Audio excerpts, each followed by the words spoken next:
Hello, welcome to the Society of Wetland Scientists webinar series. We're very proud that you can join us today.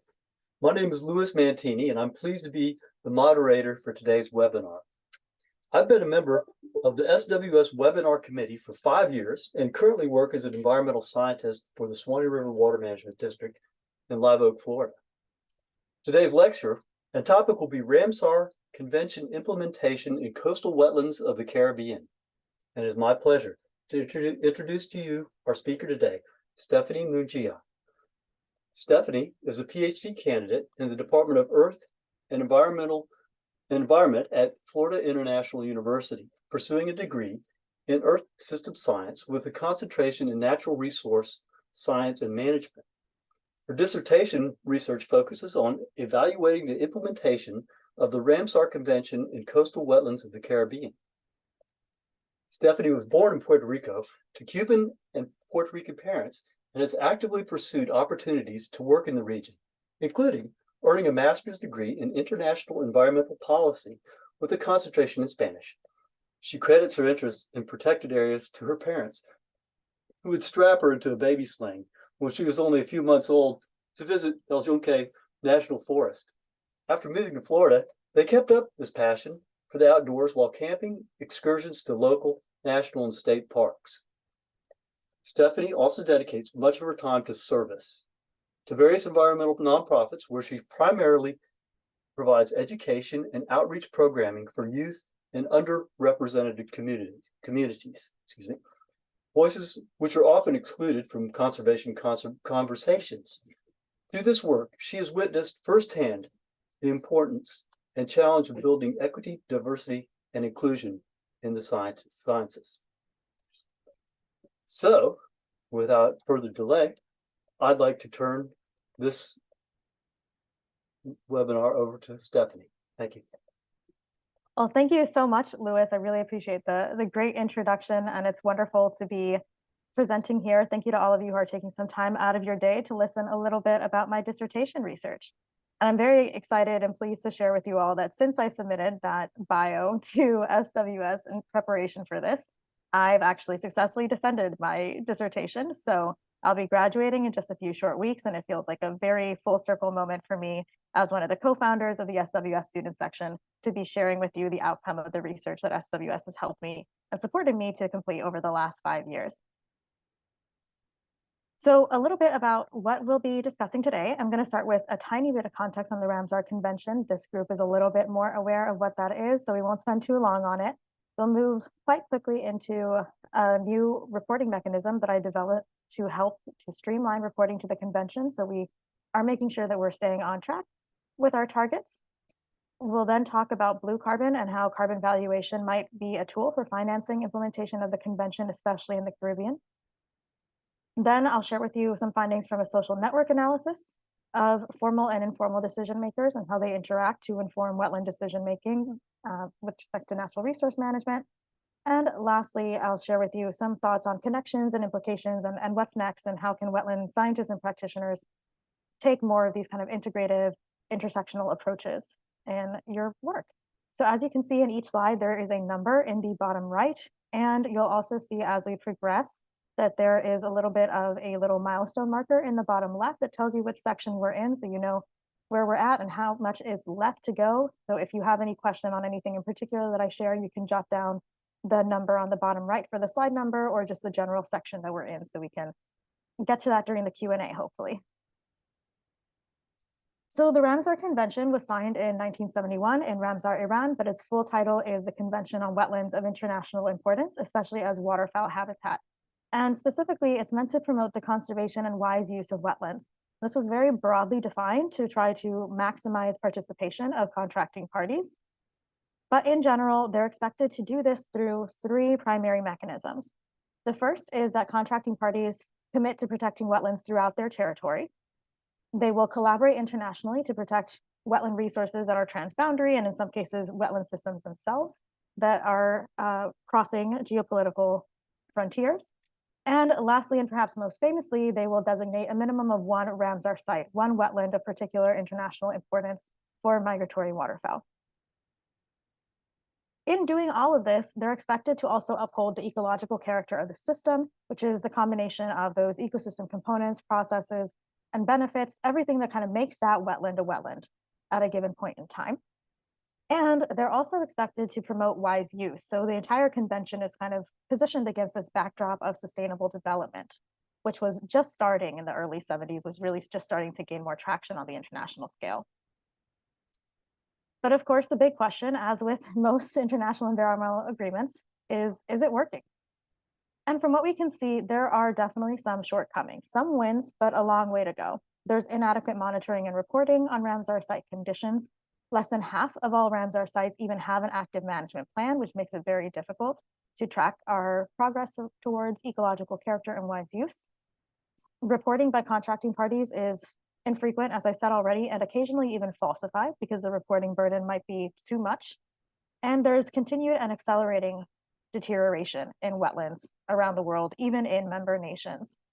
And we've seen that we've lost more than 35% of natural wetlands since 1970. And this isn't a trend that has, declined in any way since the signing of the convention. In fact, the rate doubled in the 5-year period after 2010 compared to 2005 to 2010. And if you look at the graph there on the right, you'll see that one of the areas that has experienced the most decline is Latin America and Caribbean, in that purple line at the very bottom. So 50 years into this convention's implementation, there's clearly a lot of unfulfilled potential.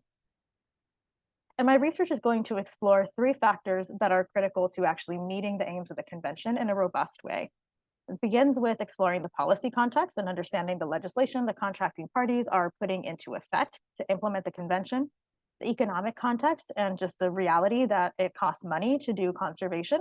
And we don't really know that much about wetland valuation in the region. And lastly, the social context and understanding how decisions are being made and who's getting to make them to identify inequities and inequalities in that process. So for my research, as was already previously stated, I'm focusing on the Caribbean, but specifically doing a deeper dive today on 3 sites: the Caroni Swamp in Trinidad, which we'll learn about first, and the Black River Lower Morass in Jamaica, and San Fonsac in Panama.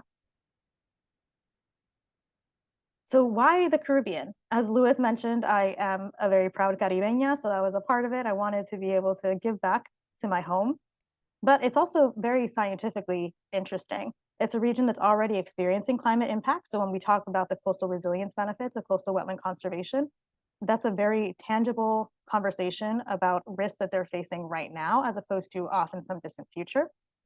It also continues to experience rapid coastal growth, with much of the population in the Caribbean living within the coastal zone.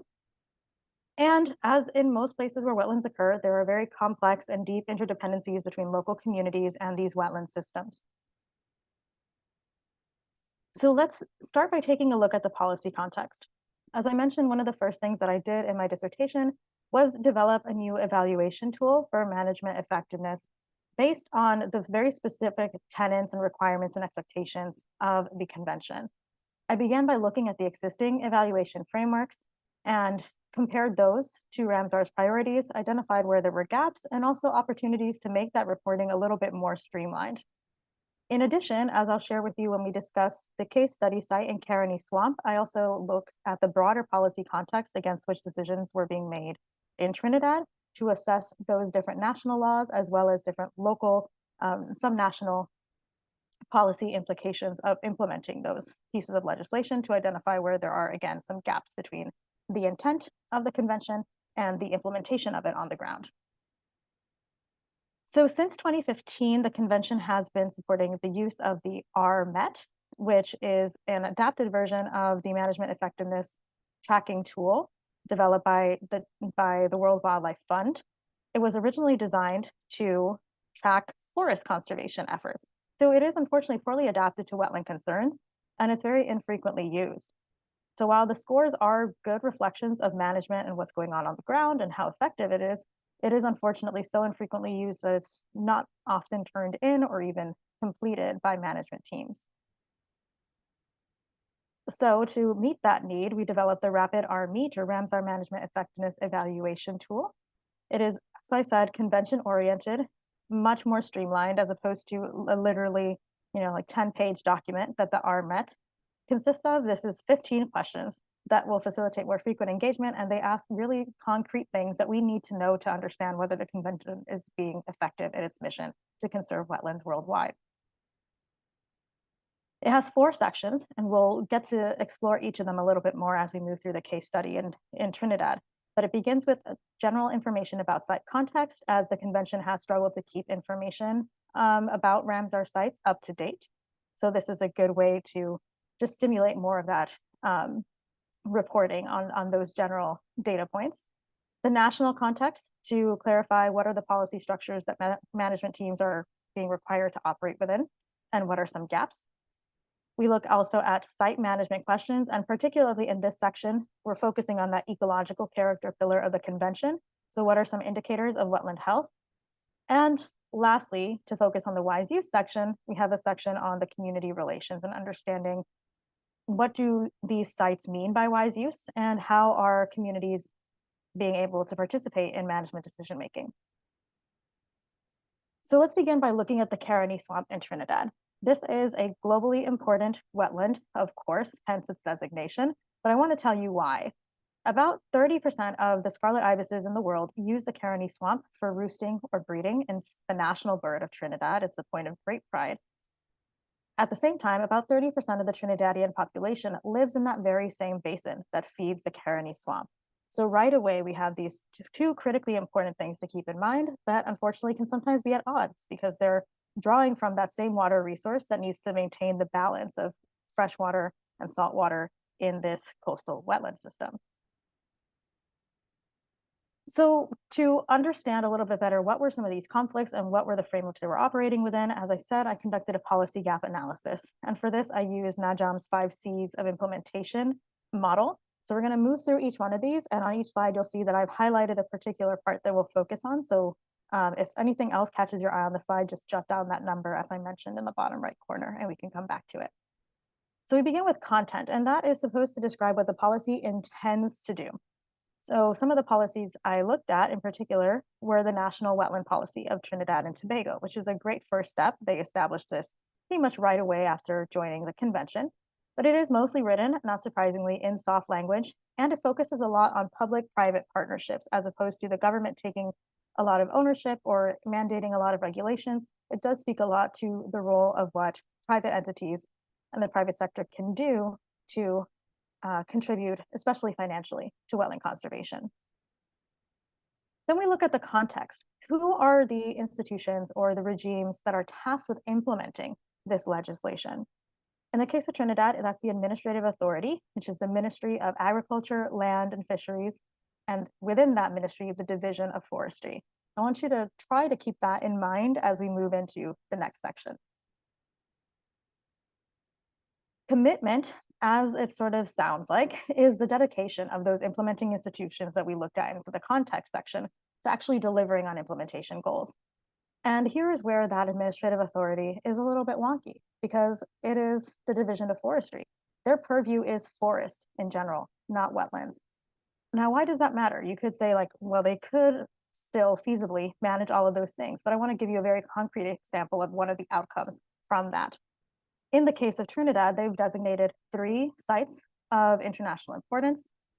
One of them is a coral reef site. Makes sense. It's the Ministry of Agriculture, Land, and Fisheries. And the other 2 sites are wetland sites that are predominantly forested wetland systems. They're not conserving a lot of other wetland types, not for lack of diversity in wetland ecosystem type within Trinidad, but partially, potentially, because of the ministry's purview. Capacity, again, as the name sort of implies, refers to the resources available for implementation. And in this case in particular, in Caroni, until quite recently, there weren't even wardens in the wetland system. There's no rangers, no real boots on the ground. Again, this is something that one might be able to work around, but one of the interesting facets of the human environment nexus in the Caroni Swamp is that scarlet ibises have been poached for years, and there was nobody really to regulate that poaching. Recently, the government has actually instituted a warden training program, and that is improving, but as we'll see when we do a deeper dive, there's very little funding for that.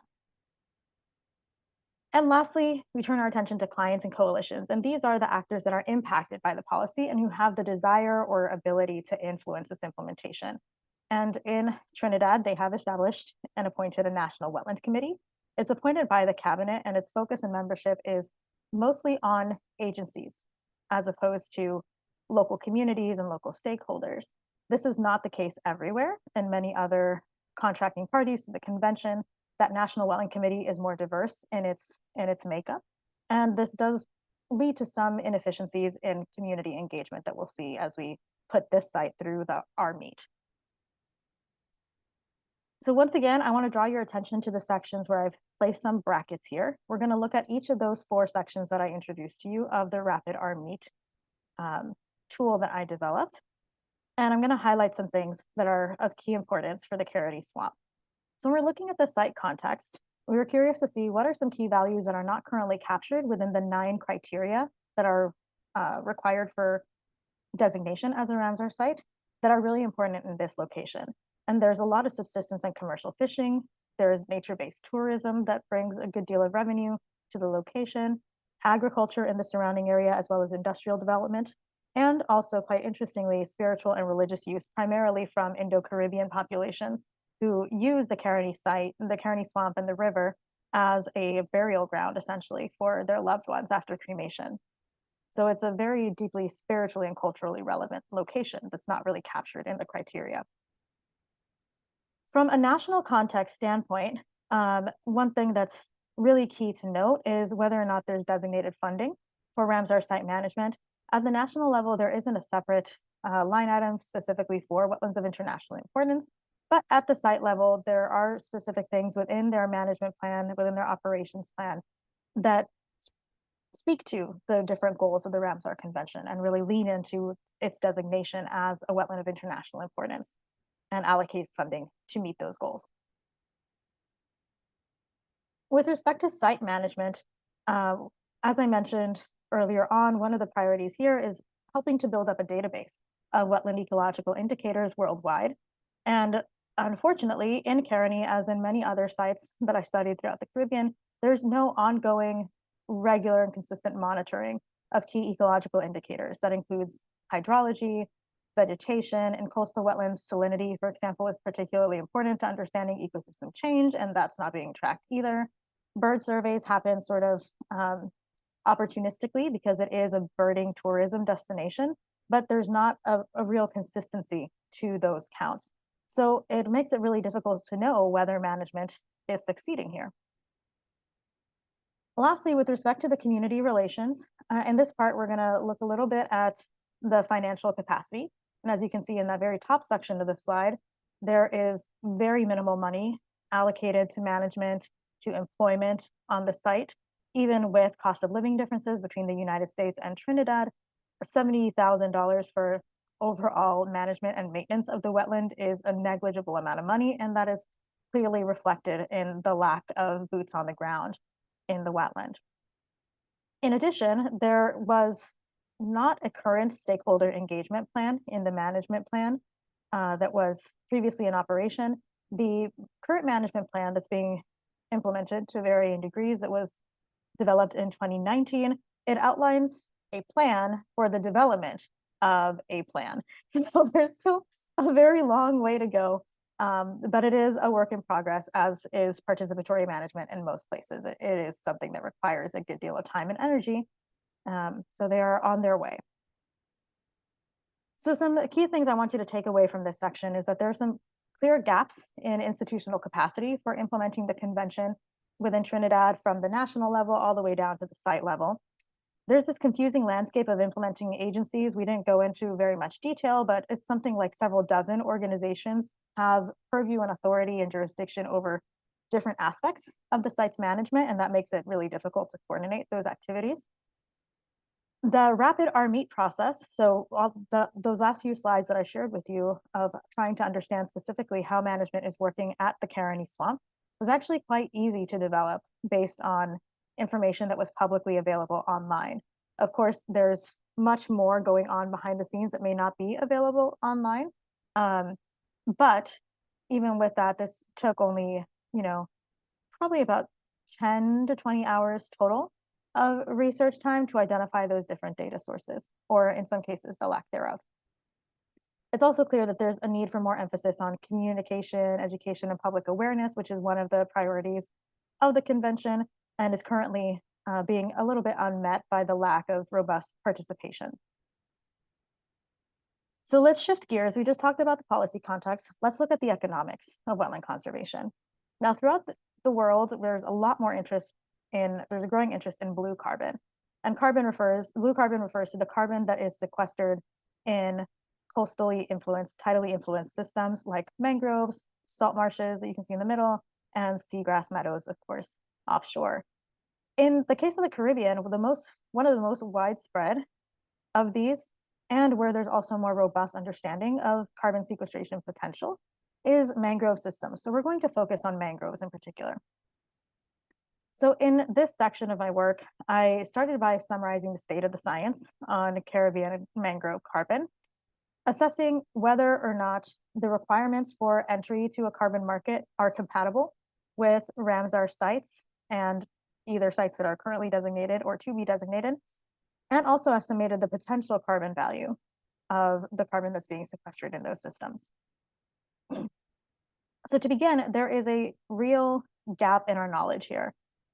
Of the mangrove carbon stock estimates that are housed in the Coastal Carbon Atlas, which is a public clearinghouse of carbon data, blue carbon data from around the world, only about 3% of those cores are from the Caribbean. In contrast, about 10% of global mangrove extent is in the Caribbean. So there's a huge gap there. And of course, not all data gets uploaded to this carbon atlas, but we also conducted a robust literature review and found the same trends. It's a very understudied region. That said, what we do know indicates that there's a good blue carbon opportunity, albeit a little bit uncertain. We do want to just draw your attention to the fact that one thing that is very clear, regardless of the estimations that are made based on like dwarf mangrove systems versus older growth, very tall black mangrove forests, for example, there's quite a range from the low end of the spectrum to the high end of carbon sequestration potential. But across the board in all of those systems, sediments are a much more important carbon stock. And that's going to be more important as we look at some of those requirements for entry to market. So what exactly is a carbon market? In this case, governments or private enterprises can buy emissions credits to meet either requirements from a regulatory perspective, especially in the European Union, for example, or to meet philanthropic targets. If you are Delta and you are trying to clean up your act or give back to the environment in some way, you might be looking at purchasing some carbon offsets. So when we look at carbon markets and Ramsar sites in particular, we have to look at what are the different requirements for entry into those markets. And there's generally four that people focus on. The first is additionality. So you need to be able to prove that the carbon that's being sequestered is additional, above and beyond what that system would be sequestering without this additional investment. You have to prove that the carbon has some degree of permanence, that is going to be locked away for a longer time scale. Of course, permanent in this case is more of an economic framing as opposed to the more traditional framing. We know that carbon isn't necessarily going to be locked away for infinity, but at least for a long enough time scale to really draw down emissions in the atmosphere. Leakage is also important. So we need to understand that by protecting this area, it's not just going to be moving that pressure for development to another place. And lastly, need to be able to verify that that carbon sequestration is actually happening, how much, in what parts. So we can actually meet all of these different requirements through different tools within the convention that are aligned with the convention's expectations. For example, you can meet the additionality requirement by designating a new Ramsar site that might be especially under high conversion pressure. You could also meet it by restoration activities. If you can demonstrate that there is not funding to carry out restoration and there's a critical need to restore in order to sequester more carbon, then you could actually seek out investment to support that restoration work. In terms of permanence, this is where the fact that much of that mangrove carbon is stored in the sediments is really important, because even though there's a lot of concern in the Caribbean around things like increasing frequency and intensity of hurricanes, those hurricanes are primarily going to defoliate and affect the above ground biomass. But since much of the carbon is actually stored below ground, there's a really good chance for permanence even against the landscape of a changing climate. If we adopt national wetland policies, which is actually one of the recommendations under the convention that contracting parties agree to pursue, it can minimize that risk of that pressure, that development and conversion pressure leaking to another area. And lastly, incorporating blue carbon measurements in national wetland inventories and into using voluntary funding mechanisms can also assist with that verification piece, as that is typically a hurdle that sites experience when trying to enter a market. So we looked at the current amount of carbon, the current extent of mangroves that are protected under the Ramsar Convention throughout the Caribbean, and compared that to the estimates of mangrove extent throughout the entire basin, whether within or outside of the Ramsar Convention's designations, and found the difference between the two to be approximately 1,800 teragrams of carbon that are currently not under Ramsar designation. They're not in the sites network. And depending on whether those are sold on a voluntary market or a compliance market, that could be worth between $22 and $620 billion. So that is a huge financial opportunity, especially for a region that is experiencing severe economic recession and depression, especially post-COVID-19. But a lot is needed. As I mentioned, we need more inventories. It's a region that's very poorly studied, and we don't have very concrete, a very clear picture of exactly where mangroves begin and end in different species, as those can all influence sequestration rates.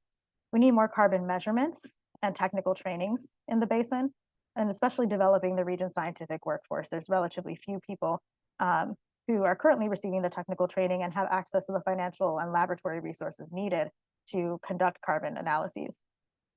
Another piece, kind of tying back to that policy piece we started with, is that there's a need for clearer land tenure and strengthening legal institutions, because it's very difficult to sell carbon credits when there is any sort of question about who actually owns that carbon. Is it the government because it's on public land? Is it a private landowner because this Ramsar site allows certain people to continue to live and dwell on the landscape? Who benefits? Who bears the cost? That all needs to be clarified. So in general, even though there is still some uncertainty in terms of how much carbon is being sequestered, where, in which pools and so on, this definitely does seem like an area where increasing attention can help close the conservation financing gap in the Caribbean where this is sorely needed.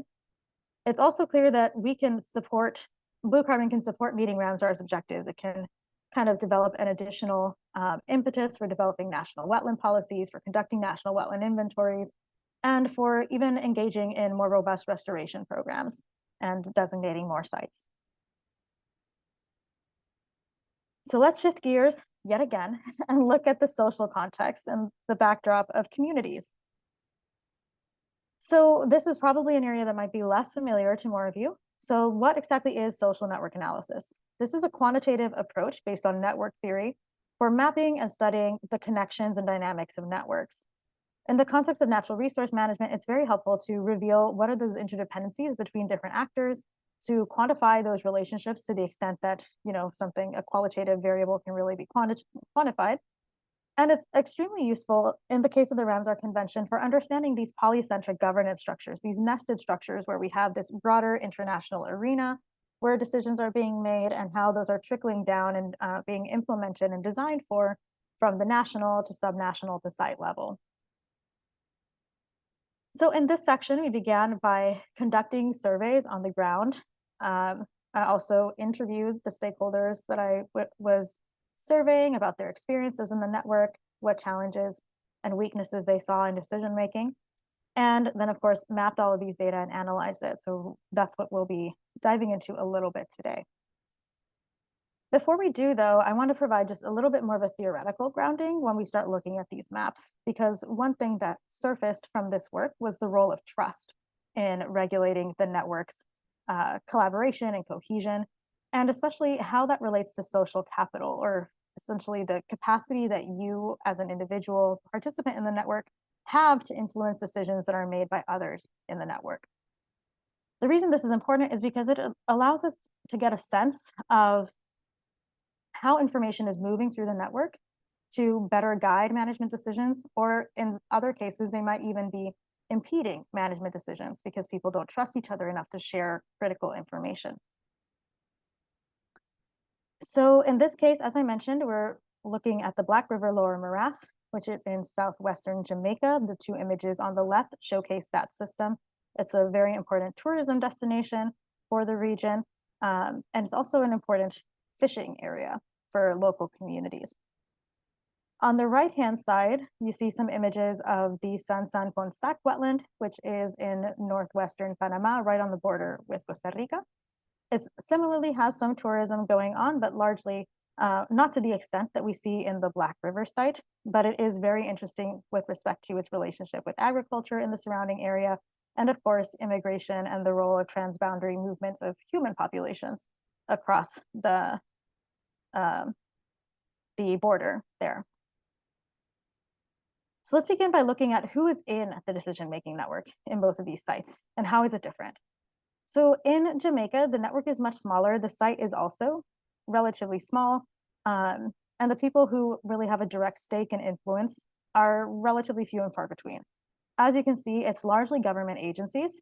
And the second largest employment sector is tourism. So as I said, that's a really critical piece of the management in the Black River Lower Morass. So it's not surprising to see that represented here. In Panama, on the other hand, it's a much larger network of individuals who are influencing the decision-making process in different ways, and it's a little bit more evenly distributed. In this case, tourism is actually the smallest slice in the purple. And two big changes between Jamaica and Panama is you see the non-governmental public entities like nonprofit organizations, intergovernmental organizations are much, much more present in the site's management compared to in Jamaica. And in addition, there is also in the red, the research entities are much more prevalent. And this is not surprising given the proximity of the Smithsonian Tropical Research Institute's location in Bocas del Toro, which is in that province.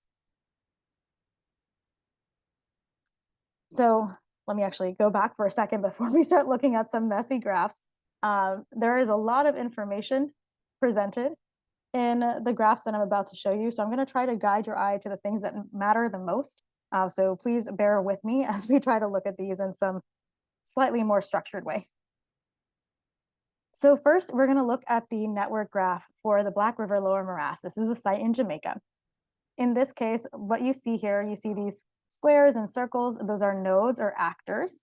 These are the people or entities, institutions that are engaged in decision-making. And the lines represent the relationships between them based on what they reported themselves when we interviewed them. Don't worry too much about the node colors. The size of the nodes is based on how central those actors are to the network, how well connected they are. That's what centrality is a measure of. And then the colors of the ties are a little bit more important, and we'll get into more details of that shortly. One thing I do want to draw your attention to in Jamaica is that the most central actors, so these biggest nodes, these biggest circles and squares, represent and largely line up with those employment sectors that I showed you previously.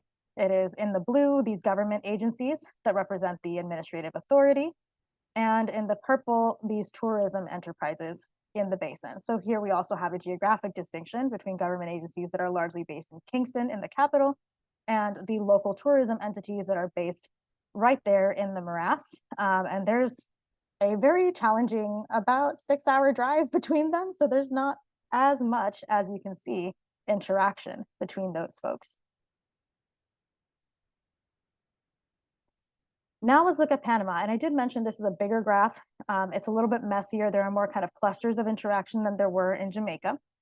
And I want to draw your attention to a couple of distinctions that emerged here. The most central actors, again, we do see the administrative authority represented here in this blue circle. In the case of Panama, there's also much more of a presence of Ramsar, both in terms of just general awareness of the convention and also the presence of the regional training office, or CREO, which is based in Panama City. We do see tourism come up again, in part because that tourism entity is also a nonprofit organization that has more of a presence in the community and at the site. And lastly, differently to Jamaica, we also see resource users playing a more prominent role and being more well connected in the network. And this is specifically with respect to a banana cooperative, a banana plantation, or series of them in the region. So as I mentioned, I wanted to explore trust as well, and specifically trust in the key institutions, those administrative authorities. So in Jamaica, that administrative authority is NEPA, the National Environmental Planning Agency. And when you look at this graph, so the trust colors, blue means they didn't report a level of trust, that person didn't report a level of trust in the authority. Green means they trust them greatly. Yellow means they tend to trust them. Orange means they tend to distrust them. And red or pink lines means that they distrust them greatly. So when we look at this kind of zoomed in map that shows NEPA here in the bottom left corner, you can see that for the most part, all of these actors that are connecting with and interfacing with NEPA really trust NEPA, and the trust tends to flow both ways as well. It's a lot of greens and yellows, so to trust them greatly or tend to trust them. When we look at Panama, we see that the picture looks a little bit different. And that's both between the administrative authority, which is Mi Ambiente, and the different actors that are involved in decision making, as well as among those actors involved in decision making. There's also a lot of these kind of pink ties spread throughout the graph as they interact with each other. But in general, there is much more distrust of Mi Ambiente in Panama than there is in distrust in NEPA in Jamaica. And there's a few reasons for this. One of them is that trust is something that's socioculturally defined. What I mean by that is when I asked folks in Jamaica, do you trust NEPA? Many of them would say something along the lines of, well, of course, they're the ones in charge. I definitely trust them.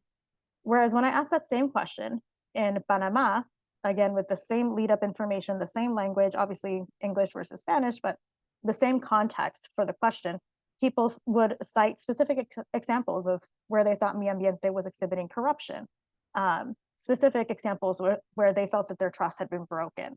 So there was a really different conceptualization where there was more deference for authority in Jamaica as opposed to concrete examples of like, show me why I should trust you in Panama. In addition, it's locally and reciprocally reinforced. So these actors that are collaborating at the local level, they have one perk that they may not have with the national level administrative authority, that they get to see each other more frequently. So there's more opportunities to build trust. But as the saying goes, you can lose trust in an instant. So the downside is that because there are more frequent opportunities to interact with each other, that also means that there might be more frequent opportunities to lose trust in each other. And that leads to networks like what we saw in Panama, where there's just generalized distrust. Nobody really feels that everybody else in the network is in it for the right reasons or really doing their best to conserve the resource. In addition, something that was interesting in both of these sites that I selected, which is somewhat intentional for my dissertation research, was the role of isolation. As I mentioned, NEPA's headquarters in Kingston is about a 6-hour, really difficult drive from the site. So there's very little opportunity for interaction between the administrative authority and the local communities and what's happening at the site itself. And similarly in Panama, that is a 9-hour drive from Panama City to San Fonsac. So thankfully, Mi Ambiente does have a local office there, but ultimately most of the work is being done by that local nonprofit organization. So there's some benefits and drawbacks. This means that they don't get to interact with each other as frequently, and that's partially driving some of the distrust in Panama. They just don't see Mi Ambiente having a prevalent role in the wetland. But at the same time, I heard from multiple people across the administrative authority as well as local communities that when I asked them, is the wetland being managed appropriately? Like, is the ecological character changing? Many of them would say, no, I think the wetland is pretty much the same as it's always been. But I don't think that's because of what NEPA or what Mi Ambiente is doing. I think we're just a little bit shielded from a lot of development pressure in this part of the country. So there's not really been an opportunity to test what happens to that management decision-making network. as there's more pressure placed on the wetland. So let's move into how these different factors interact with each other. When we look at the policy and economics, I think a lot of people have a very easy sort of mental map, if you will, of how these two factors interact. The first, you kind of envision that you get a policy idea, you write it down on paper, you pass it, and then you go straight into implementing. But this is where the economics piece comes in. Clearly, we need money to get from the idea to the implementation.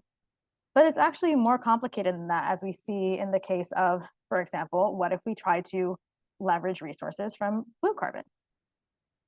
Well, we have a policy idea, but we have data gaps, we have knowledge gaps, and that is inhibiting our ability to get money.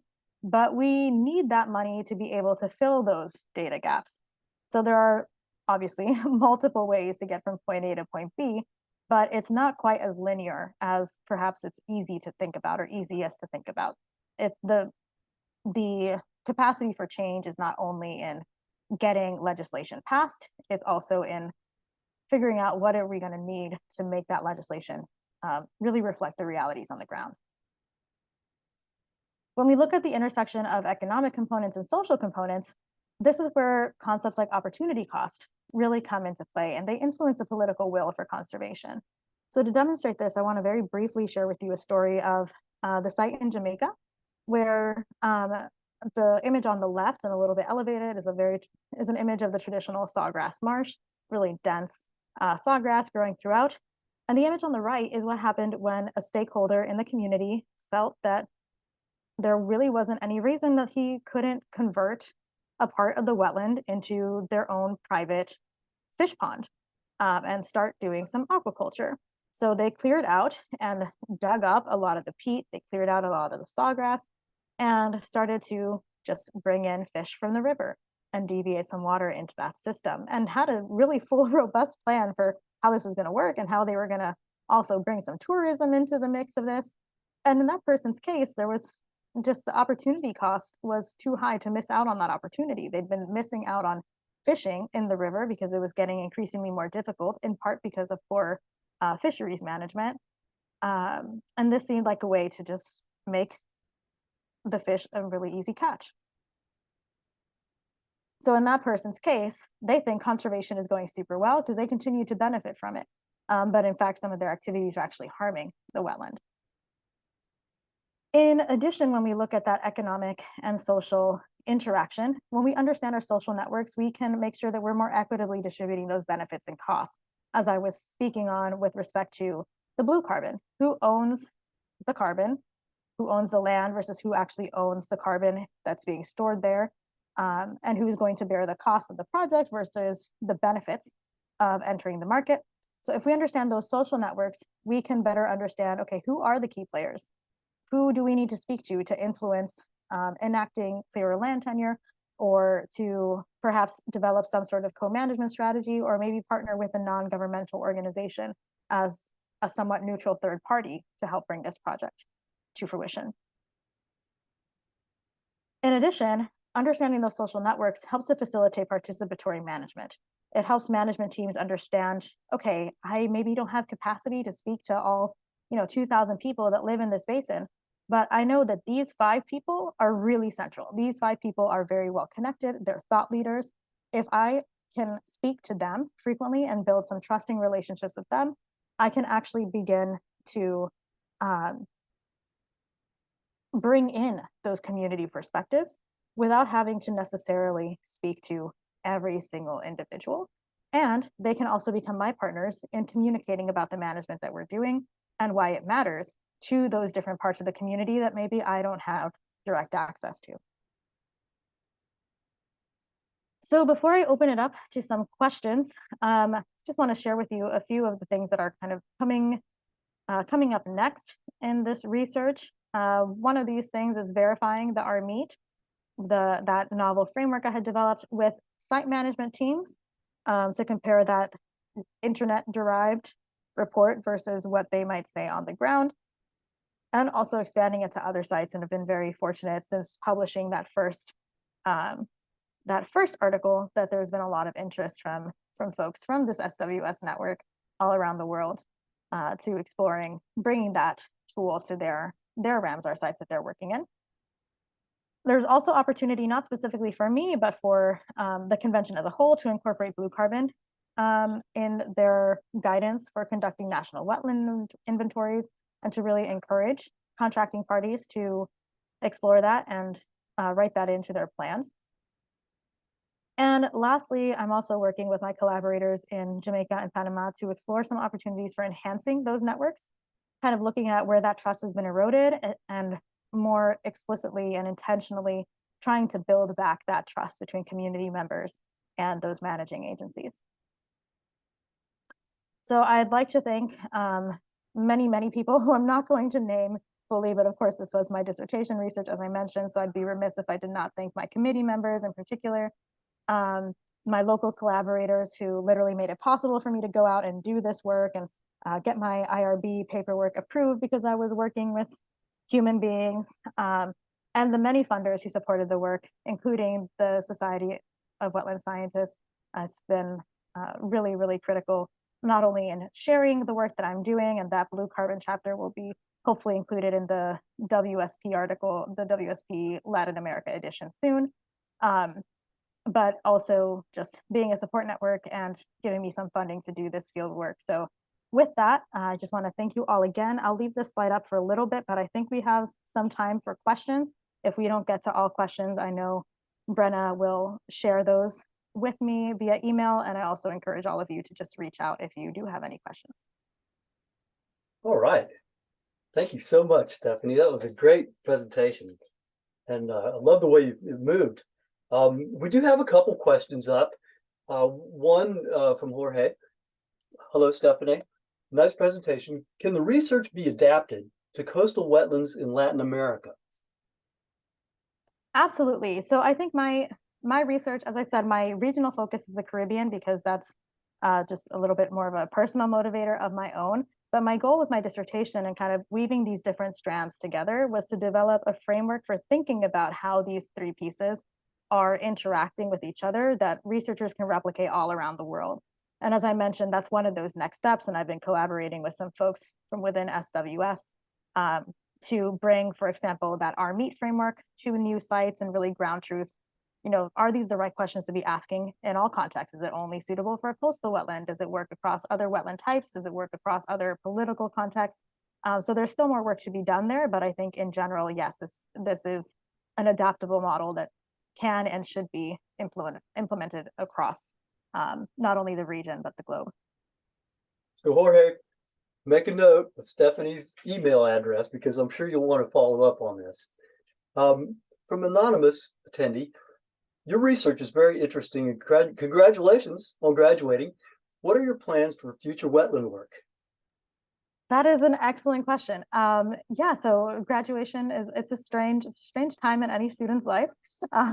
I've actually been working full-time in the nonprofit space for the last 2 years. So I will probably be taking a little bit of a break from wetlands work for the first time since my undergrad, which is a little bit interesting. But I do plan to still continue to engage in the committee in the Society of Wetland Scientists. I'm one of the committee members for the Wetlands of Distinction Committee, very involved with our education and outreach work and our student section still. So I will be around and will be continuing my work in wetlands from that more broadening participation standpoint, and we'll see where my career takes me and if I work my way back to wetland systems. Yes, please remain with the committee for a little while, please. And Judith writes, there are some Arawaks, indigenous communities in the Caribbean. How do you envision their role in the management of the wetlands of the Caribbean? Yeah, that's such a great question, Judith. So this is something, again, with limited time, I didn't get to go into very much, but there's definitely some variation in indigeneity and the prevalence of indigenous communities across the Caribbean. So for example, in Jamaica, there are not extant indigenous groups. That's not an ethnic group that is recognized or really prevalent in that population there because of the influence of colonization and the importation of enslaved Africans.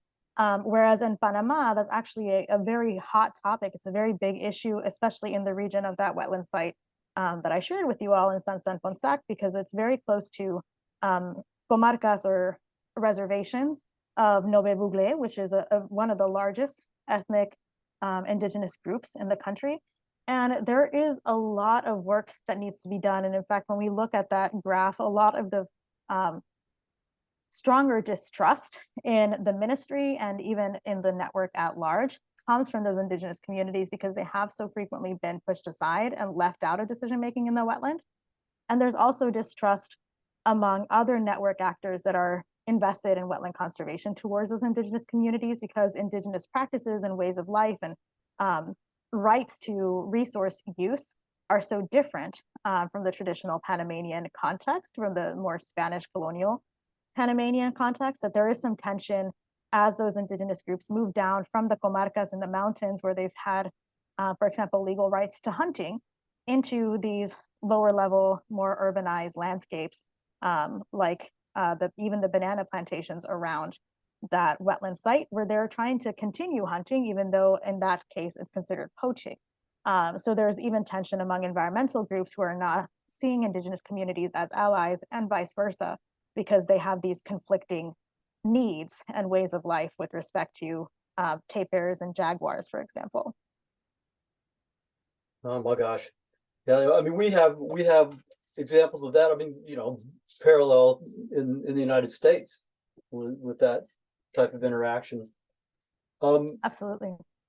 I had a question regarding the decision-making network in NEPA, from your Jamaica and Panamanian examples. And I just kind of, I'm not sure how detailed you delved into these interactions, but I was thinking about, like, I was wondering, how does the tourism trade factor into decision making, and do they have any type of I guess